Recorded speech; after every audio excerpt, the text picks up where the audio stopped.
सबसे ज़्यादा पैसा नवग्रह में से कोई ग्रह अगर आपको दे सकता है तो वो है none other than Ketu.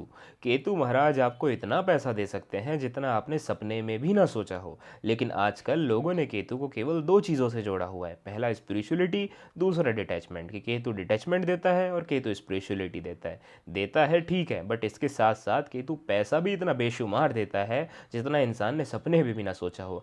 Ketu देव जब भी किसी धनयोग के अंदर एंटर हो जाते हैं, उस इंसान को पता ही नहीं होता उस पर पैसा है तो है कितना, क्योंकि होता इतना सारा पैसा है, कहाँ पर पैसा पड़ा हुआ है, किस अकाउंट में पैसा पड़ा हुआ है, उसे पता ही नहीं होता।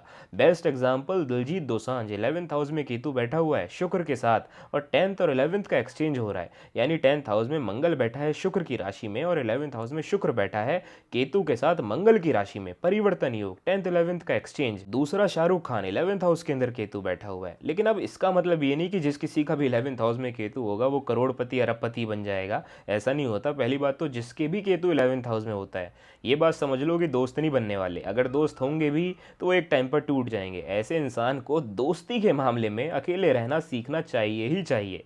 केतु जिस भी घर में बैठता है उस घर से आपको फ्रीडम दे देता है। 11th हाउस में बैठा है तो दोस्तों की तरफ से फ्रीडम दे देगा। लेकिन हाँ, अगर 11th हाउस में जिसका भी केतु बैठा हुआ होता है, ऐसे इंसान को अपनी लाइफ में बेसिक नीड्स की कभी भी दिक्कत होती नहीं है। अगर उसे चाहिए कि मुझे ये कपड़े पहनने हैं, मुझे ये खाना खाना है, वो खा लेगा। उसे कभी भी ऐसी चीज़ों में दिक्कत आएगी ही नहीं, ये बात पक्की रहती है। 9th हाउस में केतु बैठा हुआ है, इंसान स्पिरिचुअलिटी से फ्रीडम पा जाता है। ऐसे इंसान को भगवान पर भी बहुत बार डाउट हो जाता है। भले ही बाहर से दिखाएं कि हाँ मैं तो बहुत पुजारी हूँ, मैं भगवान में बहुत मानता हूँ, लेकिन अंदर ही अंदर जिसके भी 9th हाउस में केतु होता है, ये लोग भगवान पर भी बहुत बार डाउट कर लेते हैं। अगर केतु आपको परेशान कर रहा है तो आज मैं आपको कुछ ऐसी मैजिकल रेमेडीज बताने वाला हूँ। अगर आप उनको करोगे आपको असर देखने को मिलेगा ही मिलेगा। सबसे पहला, मेडिटेशन करना चालू करो। नो मैटर व्हाट, 5 मिनट करो 10 मिनट करो, पर मेडिटेशन करना चालू करो। दूसरा, सुबह उठते ही 1 से 2 घंटे फोन छुओ ही मत, फोन मत चलाओ, क्योंकि इससे क्या होगा कि आप सुबह उठते ही राहु को अपनी लाइफ में एंटर नहीं करोगे।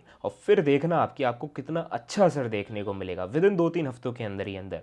और तीसरा क्या कि गणेश जी की पूजा करना चालू करो। गणेश अथर्वशीष का पाठ करना चालू करो, because Ganesha is a deity of Ketu. तो गणेश जी की पूजा ज़रूर करो। अब ये रेमेडीज़ अगर आप करोगे, आपको केतु के रिलेटेड फिर कोई भी प्रॉब्लम देखने को नहीं मिलेगी। तो इनको करो और वापस इसी वीडियो में आना और कमेंट कर कर बताना थोड़े टाइम बाद कि कैसा असर आपको देखने को मिला।